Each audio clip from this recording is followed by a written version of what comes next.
We're here to talk about ticket prices, the topic of the day. My name, for anyone who doesn't know, is Jay McKenna. I'm involved with Spirits of Shankly, and I've been for quite a number of years, often not unopinionated about ticket prices as an issue, and now you've reared their head again fairly recently. And I'm joined by Kieran Maguire.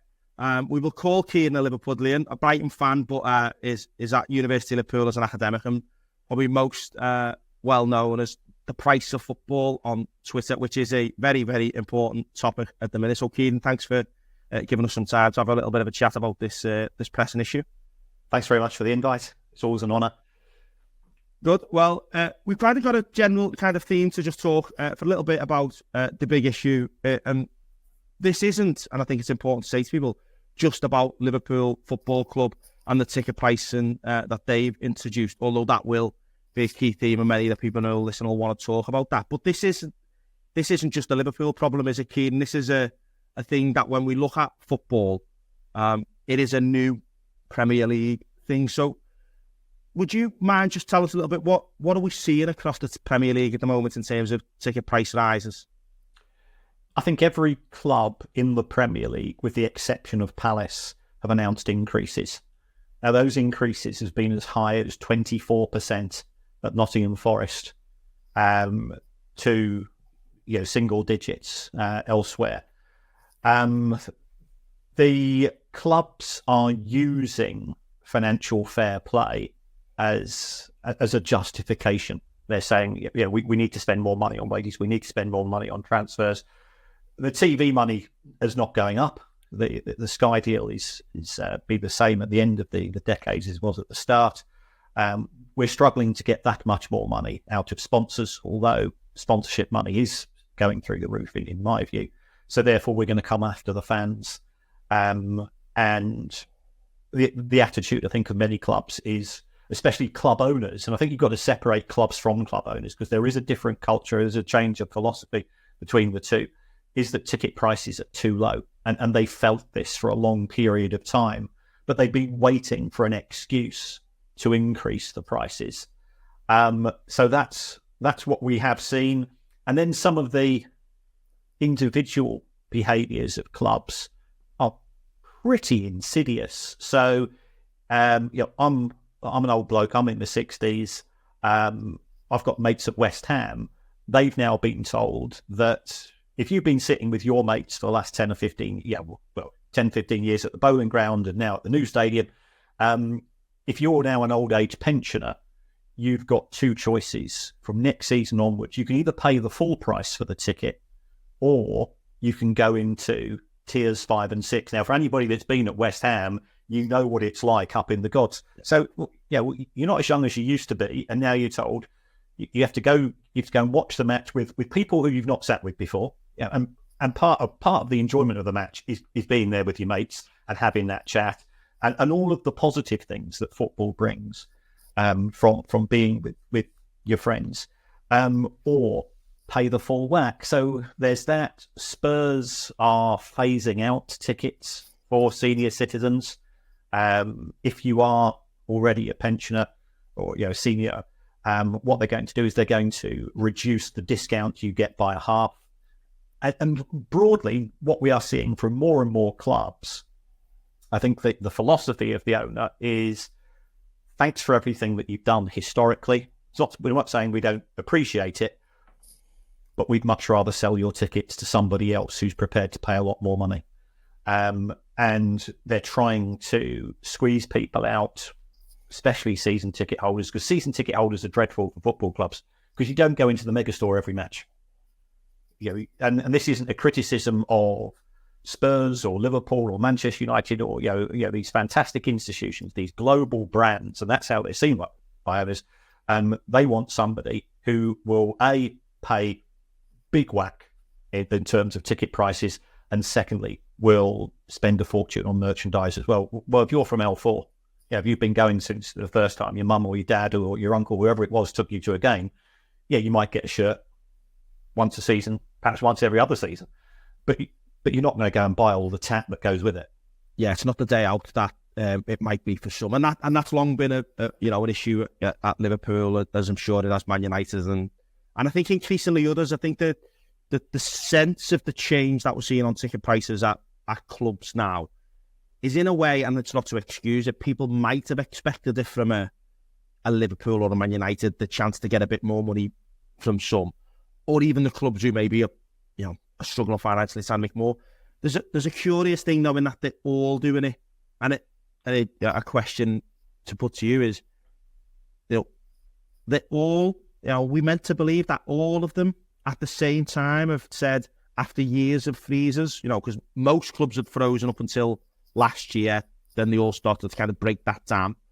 They've all done the same again this year, bar one so far, as you say.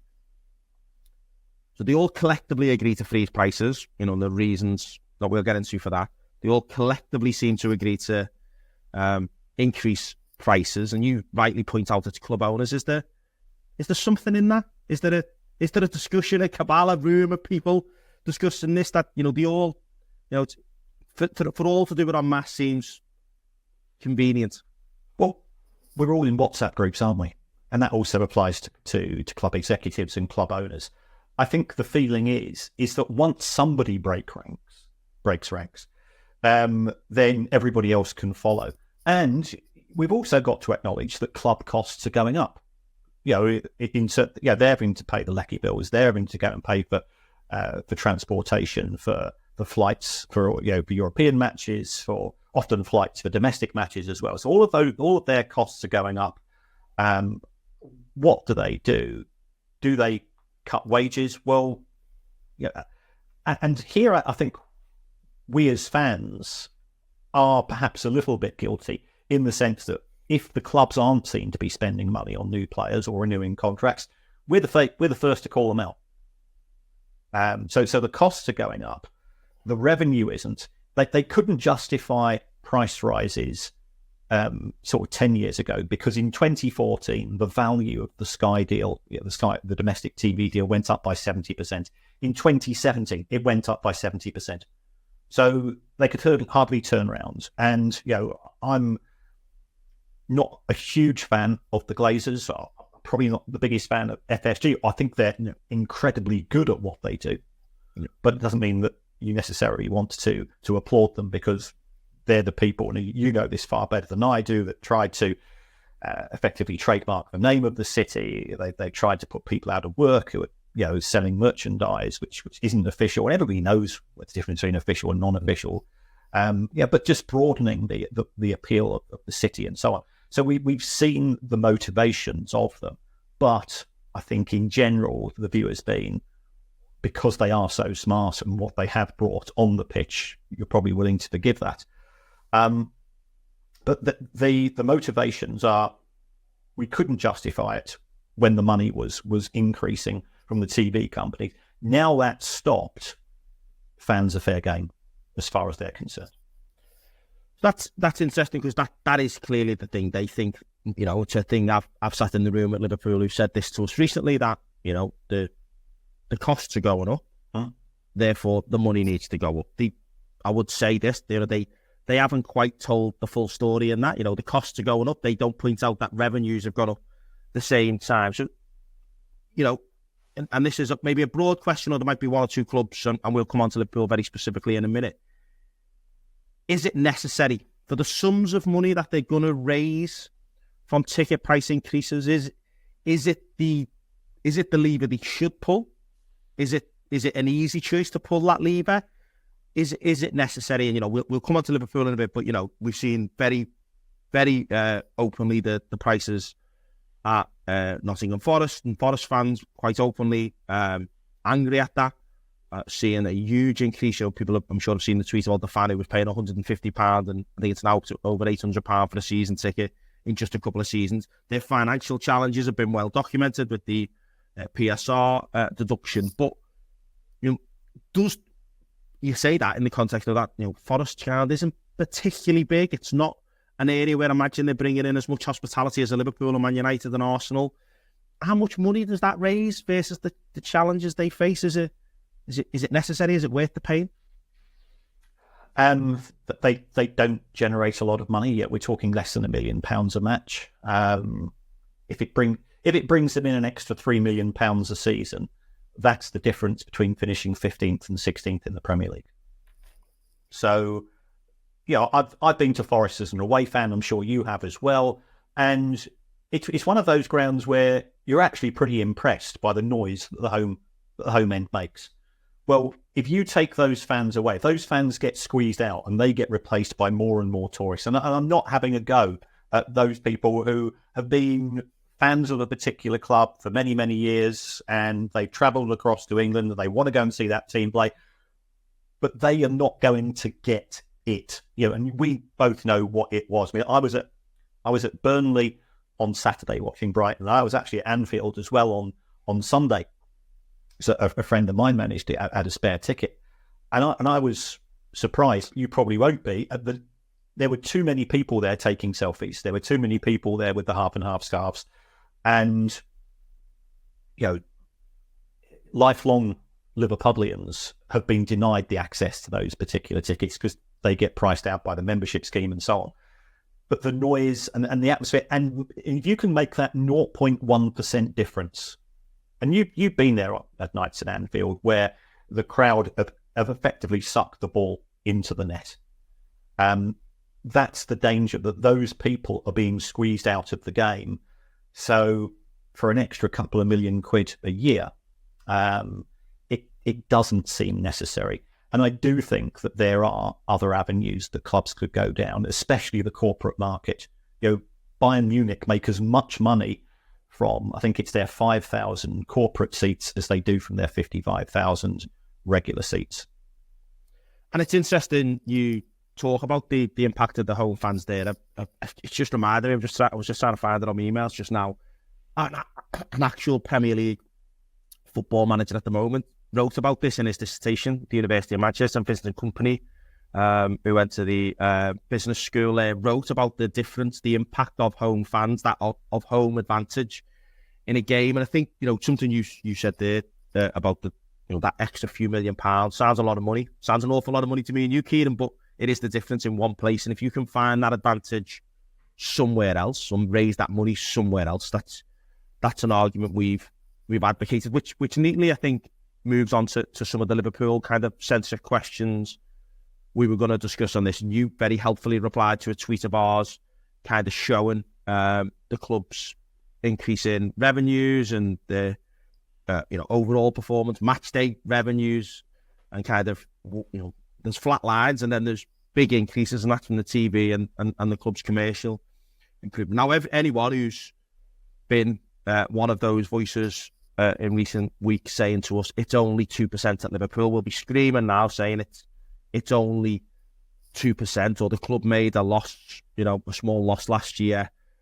Still record revenues, £594 million in a year in which we didn't have Champions League football, in a season in which we haven't sustained the same level of performance than we did in the kind of 2019-2020 period.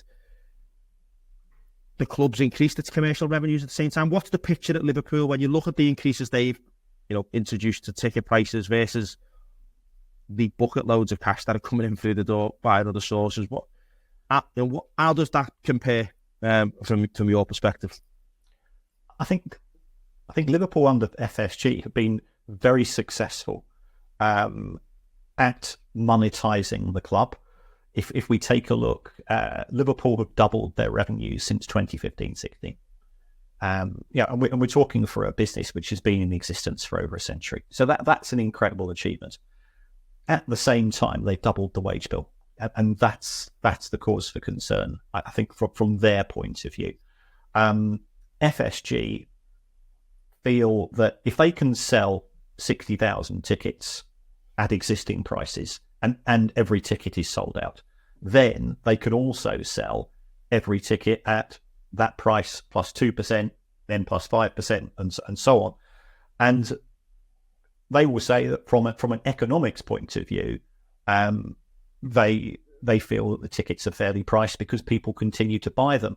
What I don't think they understand, because they're coming from different culture, a different environment, they've all been successful in their own rights, and nobody's denying that them,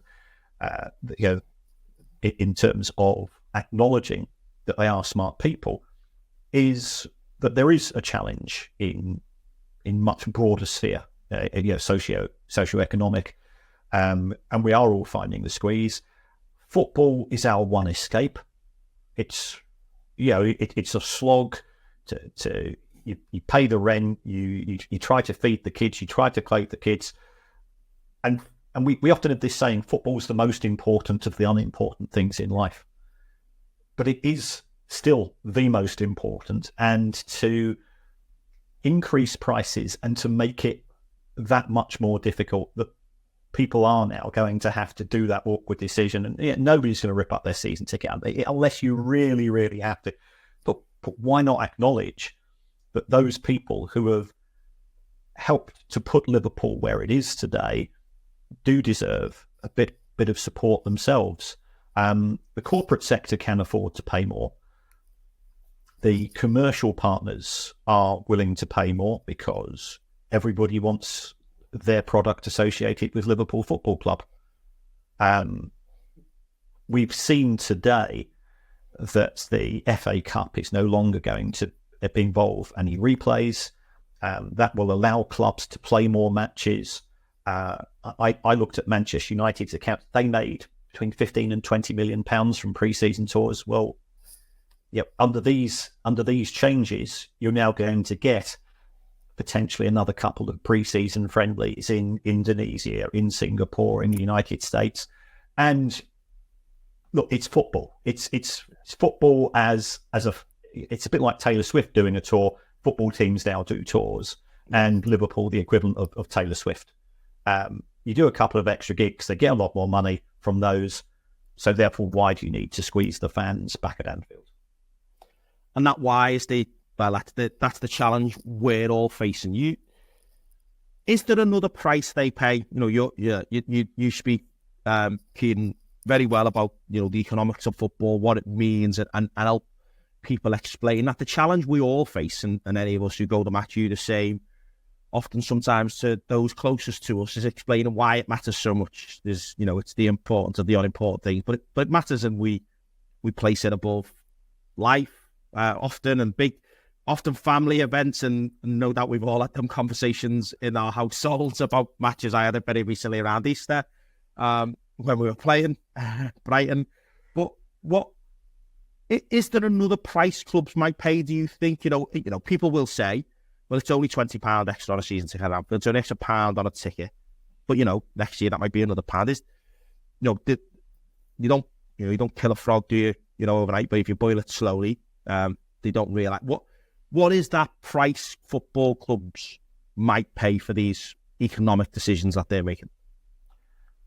I think the football club will become less connected to the city or town that it represents, and that would be a tragedy because I've done 117 grounds. I follow a football club that's been crap for the vast majority of my life. And then we've had a couple of good years. But you do feel that sense of sort of civic pride as a Liverpudlian who supports Liverpool or Everton or Tranmere. You've got mates who support the other clubs as well. And you respect them for that. And you do feel that sense of togetherness. And in what is an increasingly fractured society and country, the fact that you all come together at Anfield as Liverpool fans is actually, I think, a really good thing. I think it's a good thing for the city. I had to go to a hotel at Manchester Airport on Saturday night because I couldn't get a hotel in Manchester because there was a match taking place there, and I couldn't get a hotel in Liverpool because Liverpool were playing Palace on the Sunday. And that's great. That's absolutely fantastic economically. But I think it's the loss of identity. It's the loss of community. I know the work that you guys do at Spirit of Shankly. I know the work that the people who are involved with the food banks, which are associated at so many clubs, are doing. And it's slowly unpicking those ties that we all have that make us so proud to be associated with the town or city. And whatever, I'll profess to not knowing the ins and outs of the commercials at Brighton or elsewhere, but that is something clubs trade on, isn't it? That who they are, their civic identity, their loyal fan base, their people who will, defend them through thick and thin, and often through thin for lots of supporters. That is something that's traded on. You look at any of Liverpool's big sponsors, the same, I'm sure, for others. They want Trent Alexander-Arnold and Mo Salah wearing their shirt with their logo on, but you go around the city at Expedia, will have adverts. They'll have the pictures of the ground. They had Virgil van Dijk going to visit the Cavern recently to talk about this stuff. Nike will do stuff with those who do the flags and banners and turn up at fan events to launch new shirts. There's a value in that, isn't there? That can be derived down to pounds and pence. That clubs maybe should harness a little bit more instead of making some of these decisions. You drive the commercial value of Liverpool Football Club through your, the word fan is short for fanatic, and that's what we are. We are fanatics. We will, after I remember a 7-1 defeat at Huddersfield on a Tuesday night and going home and saying, I'm never going again. And Saturday, I'm at Southend.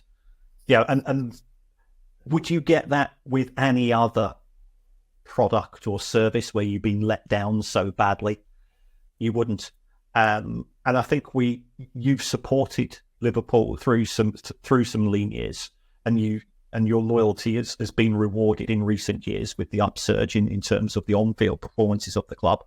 But you haven't forgotten the bad times.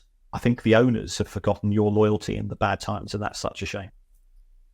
Yeah, and it's interesting that there's quite a few years back now, pre-walkout, we had a similar conversation with the club, not even just under this ownership. I think they were keen to distance themselves from decisions that had been made pre their ownership, which is somewhat understandable. They weren't responsible for those decisions, but they when they bought the club, they bought the good and the bad, and our highlight of that was, if you're not going to kind of accept and acknowledge we feel a certain way about decisions prior to your ownership, then you can't have, at the time, the 18 league trophies and 5 European Cups, because you can't pick and choose some of the history of these clubs. And that history stuff, that I think is a little bit, football, the kind of the joke we'll all make is that football wasn't invented in 1992, but these are also very rich and storied football clubs, aren't they? They literally were just a collective of people in a community playing football, and the leagues were formalised and professionalised and the like. There's been a forgetting of that history of these clubs, who they are and what they are, because there are new markets to sell this product to, I suppose, is how football clubs might see it.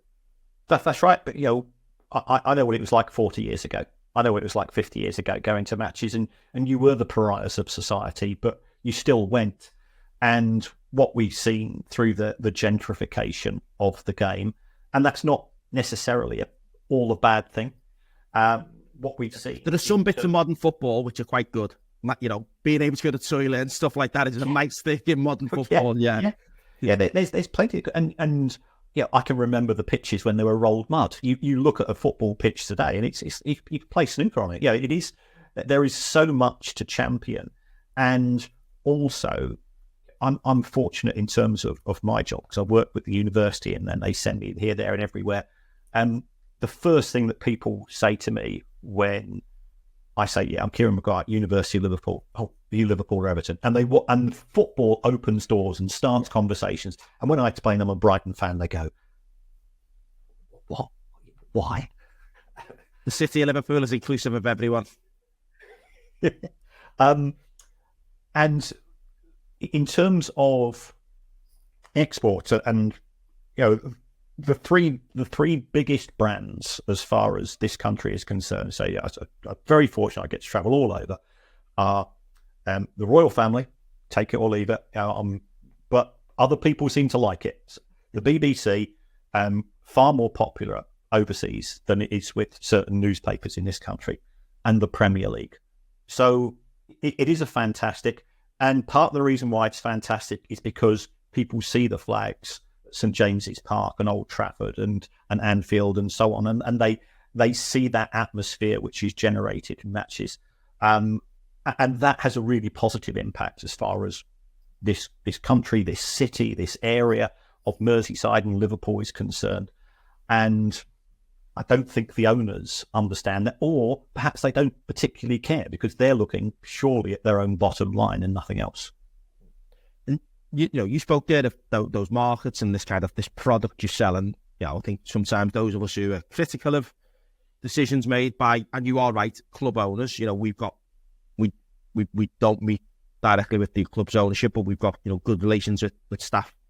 Certainly this side of the Atlantic, and really good conversations. And lots of people who work at these clubs are either very avid football fans themselves, if not fans of that team where they work as well. And we should, they like us are often just trying to do the right thing. Football clubs, first question, but a bit of a statement. Football clubs should be run like businesses, or they should be businesses. Which one do you think it should be?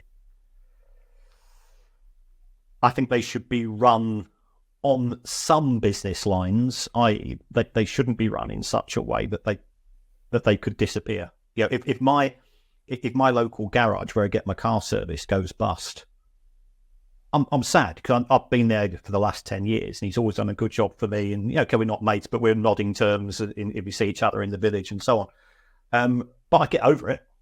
I just go and find another garage.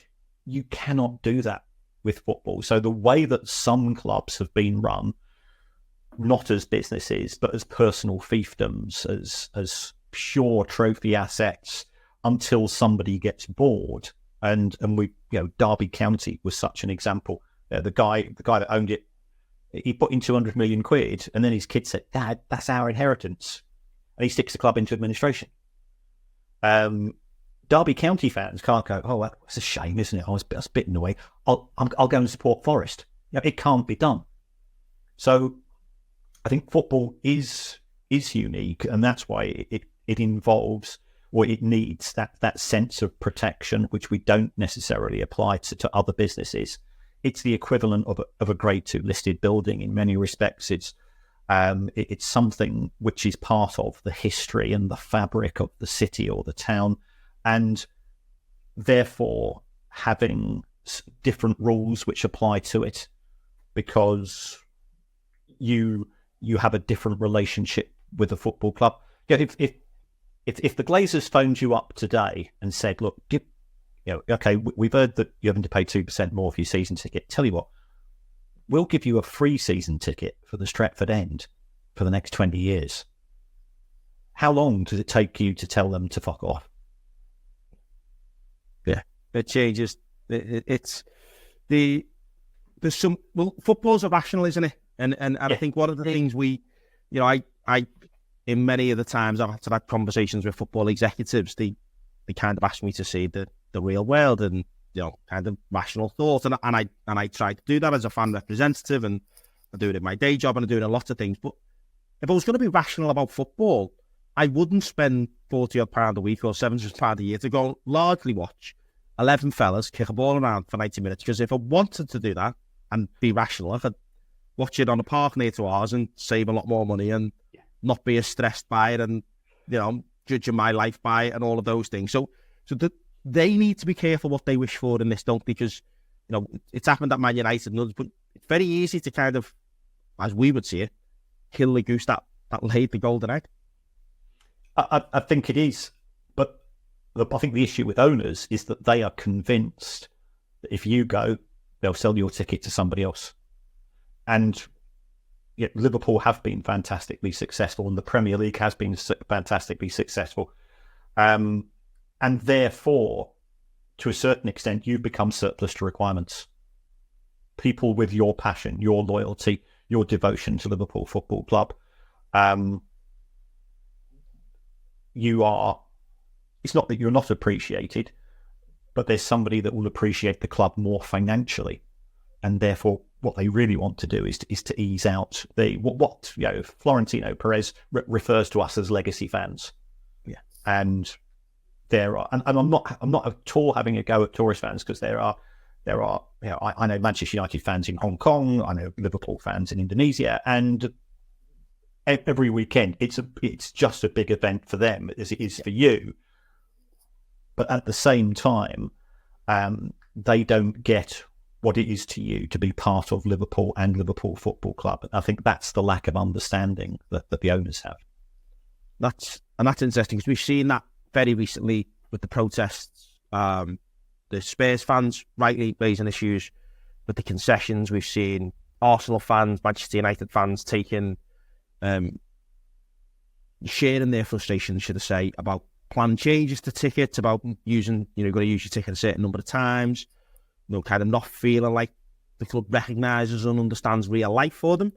And we've seen this at Liverpool very recently with the price rise. That even if you can afford it, there's a sense of this isn't just about inflation.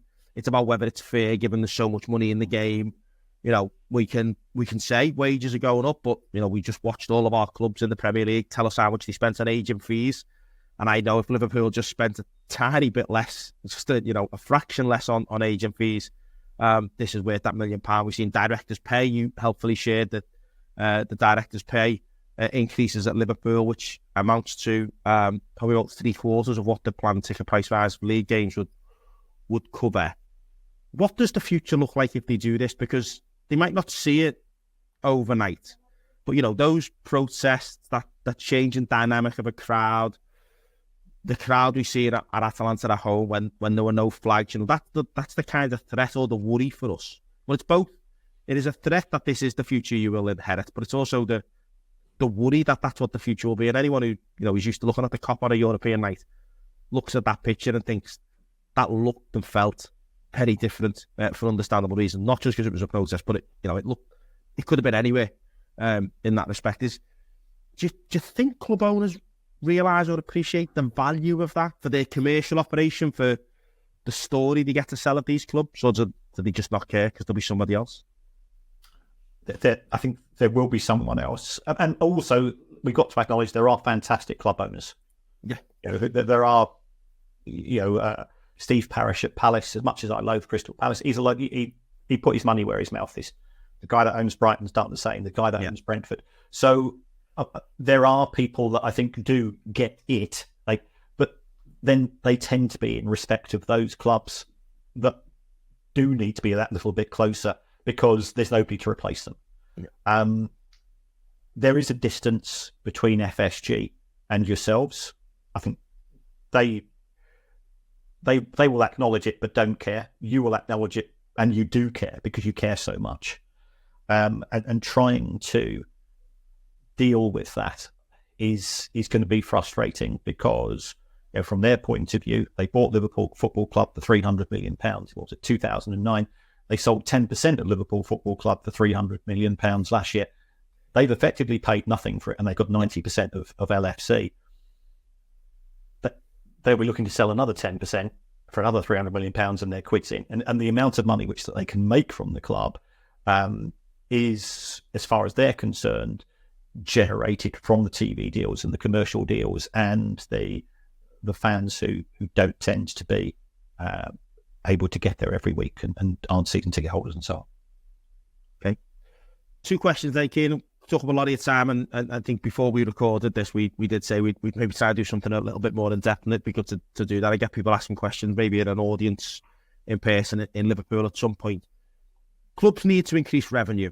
Fans want their clubs to increase revenue. We want to sign the best players. We want to win things. We want to be successful and find every opportunity to do that, or to stay in the clubs. If you're Everton or you're Forest and others, you want to sustain your club and make sure it exists for the next generation.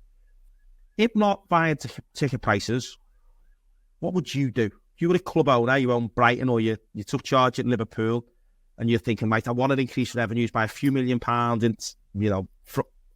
from the fans. What would you do if not ticket prices? Horrible thing. Commercialisation of the game is untapped. You've only got to compare the value of the Premier League TV deal to that of the NFL and the NBA and so on. So I think there are opportunities to engage with fans in a different way, such that what you're paying to watch the match physically there is price X. You can persuade people to pay a fraction of that to watch the game in another way. we've seen the rise of these augmented reality and virtual reality headsets. I was at a panel meeting a few months ago with some very senior people in the world of finance, and I don't know whether you've seen, it's a bit naff, at the ABBA Voyage show in London, where they've got live avatars. I went with my missus. This is going to be a load of codswallop. It's there. The technology is there. So there is the opportunity in 5 or 10 years' time to have 500,000 people physically in stadiums around the world watching Liverpool Football Club play. So therefore, you don't need to drain the club. You don't need to go and drain the fans of money who are turning up to Anfield. I think utilisation of technology, squeezing more from the corporate sector, because let's face it, they don't make any noise. They don't contribute anything towards that atmosphere because they're behind glass. They're too busy eating and drinking half the times or entertaining their clients. Doesn't mean that they don't support the club or care. I'm not saying that, but they've got deeper pockets than the regular fans who are turning up on the COP week in, week out. So commercialisation, I think, is one thing. An acknowledgement that, in terms of what we've seen with the FA Cup, well, those two or three extra pre-season friendlies now for Liverpool, that's probably going to be worth in the region of £6 to £10 million. So why are you attacking the fans who are going to Anfield at the same time? Yeah, that opportunity to do something different and innovate is something they should be looking at. One of the things we've long said is, we have official coffee partners and official, whatever partner for something, travel partner, and is there not a space to think that if you can generate this revenue for a sponsor for the fans and do something different? Kieran, last question then. We're unhappy with prices. You shared your thoughts on, whether it's the right thing to do for clubs to do. Lots of other clubs have done the same, and their fans have reacted similar to we have. What should fans do, in your opinion, as a fan and as someone who gets the game and knows a little bit more about what goes on behind the supposed magic curtain of football? What do you think we can do, and can we stop it? You can stop it. I remember at Blackpool, the fans there, they had a really odious owner, and they had a not a penny more campaign. So they all boycotted the club shop. And even if you do that just for one match, if you all link arms outside the megastore before a match and you say, look, we don't want to do this, we don't mean we don't love the club. If it's possible to coordinate, you saw what the Spurs fans did. They all turned their back at a particular time. Well, Sky don't want that. TNT Sports don't want that. If you get the whole of the COP turning their back on Liverpool in the whatever minute it is, to highlight the fact that you are being marginalised, you're being squeezed out of the game, then that's embarrassing for the owners. And or organising a walkout, and it's very difficult because I've got mates who are Manchester United fans, and they say, well, we want to do it, but physically doing it is another matter. And I say, Adidas just put up the price of the shirts to £90 for next season. Right, organise a boycott. But when you got your kid going, Dad, I want a shirt, it's very difficult to say no because they don't understand. For them, it's they want, because the other kids in the playground are getting the shirt. So if we are really serious about it, we've got to do really serious things, and that means making decisions which go completely against the grain of what we want to do as football fans. Okay, well, Kieran, thanks very much. There's a lot we've got through there, and people will find it very insightful, I'm sure, and add some context to lots of the things that we've been saying, that you have been saying about football in recent days and weeks. No doubt it's going to be an issue that isn't going to go away soon. We're not going to see clubs reverse this season. Might we stop the oil tanker in the weeks and years and seasons ahead? Who knows? But really, thanks for your time, Kieran, this afternoon, sharing your insights and hopefully informing fans on this and giving us a bit more detail behind that price of football. Thank you very much for the invite.